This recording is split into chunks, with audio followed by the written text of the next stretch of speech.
പ്രധാന വാർത്തകളിലേക്ക് സ്വാഗതം. ഇസ്രായേൽ, അമേരിക്ക, ഇറാൻ എന്നീ രാജ്യങ്ങൾ തമ്മിലുള്ള സംഘർഷം കൂടുതൽ രൂക്ഷമാകുന്നുവെന്ന റിപ്പോർട്ടുകൾ പുറത്തുവരുന്നു. പശ്ചിമേഷ്യയിലെ സുരക്ഷാ സ്ഥിതി ആശങ്കാജനകമാണ്.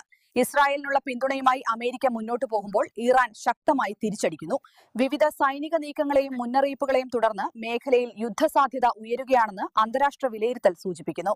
ഈ സാഹചര്യത്തിൽ ഐക്യരാഷ്ട്രസഭ ഉൾപ്പെടെയുള്ള അന്താരാഷ്ട്ര സംഘടനകൾ ശാന്തത പാലിക്കാനും നയതന്ത്ര മാർഗങ്ങളിലൂടെ പ്രശ്നങ്ങൾ പരിഹരിക്കാനും ആഹ്വാനം ചെയ്തിട്ടുണ്ട്. അതേസമയം ഈ സംഘർഷം ആഗോള സമ്പദ്വ്യവസ്ഥയെയും എണ്ണവിലകളെയും ബാധിക്കാനിടയുണ്ടെന്ന ആശങ്കയും ഉയരുന്നുണ്ട്.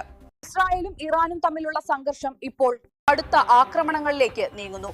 ഇരു രാജ്യങ്ങളും പരസ്പരം ലക്ഷ്യമിട്ട് ആക്രമണങ്ങൾ നടന്നതായി അന്താരാഷ്ട്ര മാധ്യമങ്ങൾ റിപ്പോർട്ട് ചെയ്യുന്നു. മേഖലയിൽ വലിയ സുരക്ഷാ ആശങ്കയും ജനങ്ങളിൽ ഭീതിയും ഉയർന്നിരിക്കുകയാണ്. ലോകരാജ്യങ്ങൾ ഗൌരവമായ ആശങ്ക രേഖപ്പെടുത്തി ഉടൻ ശാന്തത പാലിക്കാനും സംഘർഷം അവസാനിപ്പിക്കാനും ആഹ്വാനം ചെയ്തിരിക്കുകയാണ്. മിഡിൽ ഈസ്റ്റിലെ ഈ സംഘർഷം കൂടുതൽ രാജ്യങ്ങളിലേക്ക് വ്യാപിക്കുമോ എന്ന ആശങ്കയും ഉയരുന്നു. കൂടുതൽ വിവരങ്ങൾ ലഭിക്കുന്നതനുസരിച്ച് നിങ്ങളിലേക്ക് എത്തിക്കും. കൂടുതൽ വാർത്താ അപ്ഡേറ്റുകൾക്കായി ഈ ചാനൽ സബ്സ്ക്രൈബ് ചെയ്യുക.